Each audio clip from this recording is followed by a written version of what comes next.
जय श्री श्याम, हारे के सहारे की जय हो। हारे के सहारे बाबा श्याम हमारे। श्याम भक्तों, क्या आपने कभी सोचा है कि आप कितने समय से बाबा श्याम का नाम जप कर रहे हो?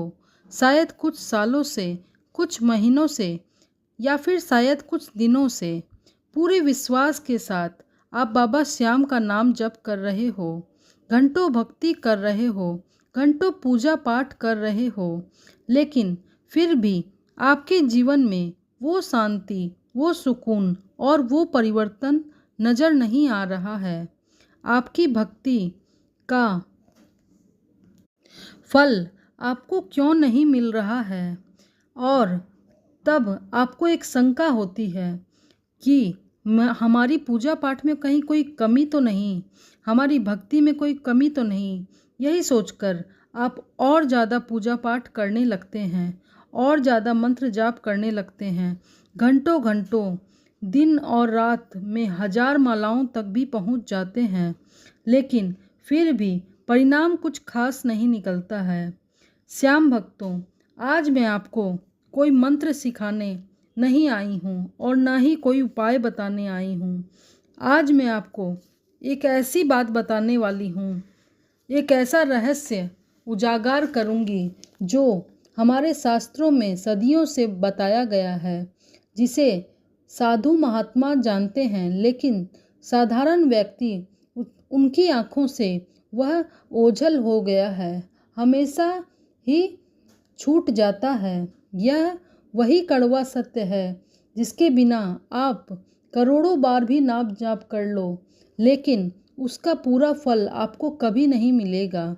मेरी इस बात के सुनकर आपको हैरानी ज़रूर हो रही होगी, लेकिन मैं आपको रिक्वेस्ट करती हूँ कि इस वीडियो को आप पूरा ज़रूर देखिएगा। आपकी ज़िंदगी बदल जाएगी। तभी आप समझ में आएगा आपको कि ये वीडियो आपको और बाबा के रिश्ते को पूरी तरह से बदल कर रख देगा। इस वीडियो को अंत तक ज़रूर देखें और बाबा का नाम का जयकारा कमेंट में ज़रूर लगाएं। जय श्री श्याम, हारे के सहारे की जय हो। अगर आपको ये वीडियो पसंद आए तो और भी श्याम भक्तों के साथ इसे ज़रूर शेयर करिएगा और ज़रूर एक लाइक कर दीजिएगा। आपकी एक लाइक भी हमें मोटिवेशन देती है। ऐसे ही वीडियो हम और बना सकें हमारे चैनल पर। हम कभी भी अपने पूर्वजों के मुंह से सुनते आए हैं कि नाम जप से दुख दूर होते हैं। दादा दादी, नाना नानी जब देखो तब माला ले लेते थे और जपने बैठ जाते थे। आपने भी कभी न कभी ऐसा ज़रूर देखा होगा जब आप छोटे होंगे। और जब मैं पूछती थी अपनी दादी से कि मैं अपनी बात बता रही हूँ कि दादी ये क्या कर रही हो, तो वो बोलती थी बिटिया नाम जप कर रही हूँ।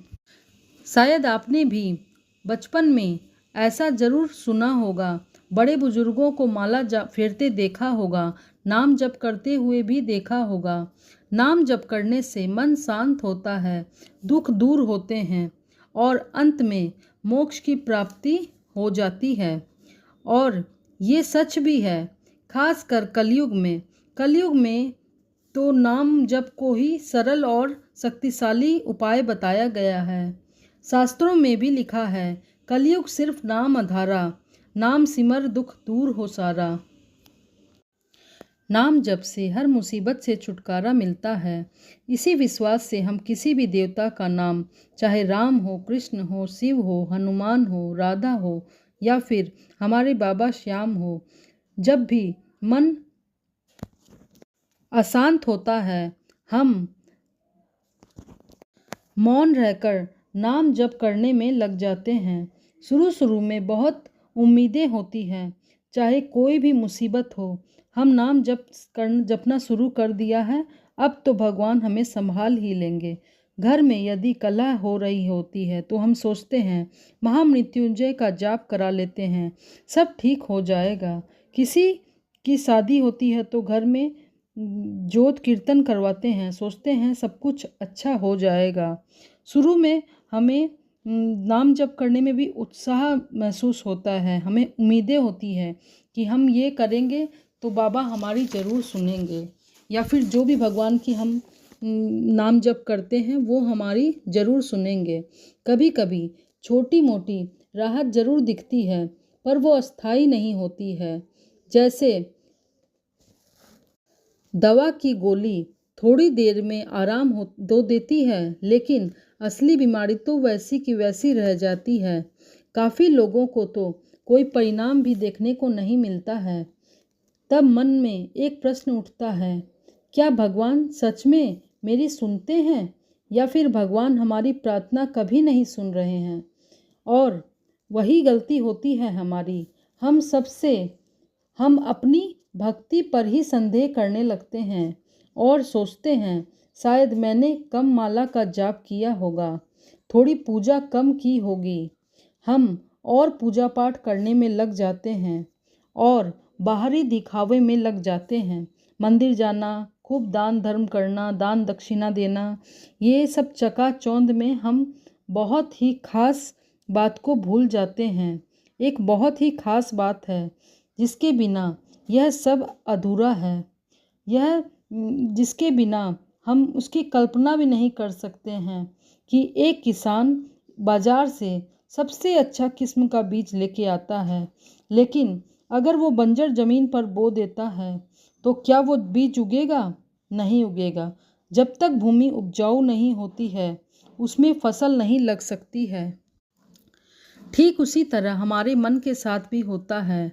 हमारे मंत्र जाप से बाबा श्याम का नाम एक बीज के समान है, सबसे शक्तिशाली। और हमारा मन, हृदय वो बंजर भूमि है।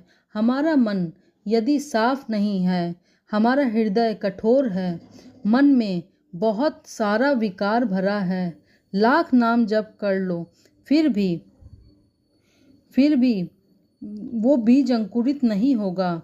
और वो महा उपाय, कितना ही महा उपाय कर लो, हम सब ये भूल चुके हैं कि नाम जप करने से पहले हमें अपने मन की भूमि यानी कि हृदय की भूमि को तैयार करना होगा, उसको शुद्ध करना होगा। अब आपके मन में ये भी आ रहा होगा कि हृदय की भूमि को कैसे तैयार करना है। सबसे पहले श्याम भक्तों, मेरी बातों को समझने की कोशिश कीजिए। नाम जप के पीछे आपका भाव क्या है? क्या आप बाबा श्याम को केवल दुकानदार मान रहे हैं कि सिर्फ माला जाप के बदले मुझे नौकरी चाहिए, नवरात्रि के 9 दिन अगर हम व्रत रख लेंगे तो मेरा विवाह हो जाए, व्यापार अच्छा चल जाए, मेरे बच्चे की सरकारी नौकरी लग जाए, इससे इस रूप को मेरे बेटे की अगर सरकारी नौकरी लग जाए तो मैं इतने रुपयों का प्रसाद चढ़ाऊँगा। व्यापार है ये, भक्ति नहीं है। ये व्यापार ही कहलाएगा, क्योंकि भगवान प्रेम के भूखे हैं, भाव के भूखे हैं, सौदे के नहीं।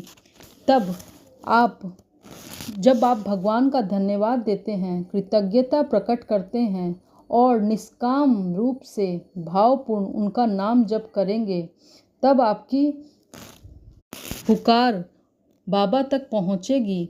हम पूजा करते हैं, नाम जप करते हैं और पूजा करने के ठीक बाद किसी की चुगली करने लगते हैं, किसी का दिल दुखाने लगते हैं और फिर मन में छल कपट भर जाता है। यही वो बात हो गई कि एक बाल्टी पानी भरा और उसमें नीचे में छेद हो, चाहे वो कितना भी पानी उसमें भर लीजिए, वो पानी भरेगा ही नहीं। अगर आपके कर्म सही नहीं हैं, अशुद्ध हैं, तो नाम जप से आई शक्ति भी नष्ट हो जाती है। इसीलिए सत्य और अहिंसा और ईमानदारी और करुणा और सेवा, यही कर्म की शुद्धि है। एक बार जब आपके कर्म शुद्ध हो जाएंगे तो आप एक माला का जाप भी करेंगे तो वो हजारों मालाओं के बराबर होगा। एक बात और, अगर आप माला का जाप कर रहे हो, आप नाम जाप कर रहे हो, तो आपके मन में अगर छल कपट चल रहा है तो कभी भी नाम जप का फल आपको नहीं मिल सकता है। कभी अतीत में, कभी भविष्य में मन, काम, क्रोध, लोभ, मोह, माया ये भरा रहता है। जब तक इतने कंकड़ पत्थर आपके हृदय में रहेंगे, निकलेंगे नहीं, तब तक भूमि उपजाऊ कैसे होगी। इसका एक ही उपाय है, मन शांत करके अपने भाव और अपने अंतरात्मा को शुद्ध करिए और फिर पूछिए, अपने मन से पूछिए, क्या मैंने कभी किसी का दिल दुखाया है? क्या मैंने कभी किसी से ईर्ष्या की है? धीरे धीरे भाव आप अपनी कमियों को पहचानने लगेंगे। अपने मन के अंदर क्षमा का भाव रखिए और दया का भाव रखिए। आपका मन खुद ब खुद हल्का हो जाएगा और निर्मल हृदय में ही प्रभु का वास होता है। श्याम भक्तों, ये 3 चीज़ें हमेशा याद रखनी चाहिए, भाव, कर्म और मन की शुद्धि। जब ये 3 चीज़ें मिल जाती हैं, तब नाम जाप एक शब्द नहीं रह जाता। नाम के साथ एक दिव्य ऊर्जा का संचार होने लगता है। सांसें भी ईश्वर के नाम से चलने लगती है। जब मंत्र जाप मन की शुद्धि पर चलता है, तब आपको ईश्वर से मांगने की ज़रूरत नहीं पड़ती है। वो अपने आप ही जान जाते हैं कि आपको क्या चाहिए। तब आपको शांति से बाहर ढूंढने की ज़रूरत नहीं पड़ती है। शांति आपके मन के भीतर अपने आप आ जाती है। आपका चेहरा में अलग ही चमक हो जाती है, चमक आ जाती है और बोली में भी मिठास आ जाती है। आप स्वयं ही प्रेम और आनंद के स्रोत बन जाते हैं। श्याम भक्तों, जब भी आप अगली बार माला उठाएं जाप करने के लिए, तो अपने आप से पूछें, क्या मेरा हृदय शुद्ध है? क्या मेरे कर्म, मेरे मन निर्मल है? यदि नहीं, तो आज से ही इतना करिए कि इन 3 शुद्धियों से अपने मन पर काम करना शुरू कर दीजिए। रास्ता थोड़ा कठिन हो सकता है, लेकिन मंजिल प्रभु के और भी आपको निकट ले आएगी। जय श्री श्याम। हारे के सहारे की जय हो।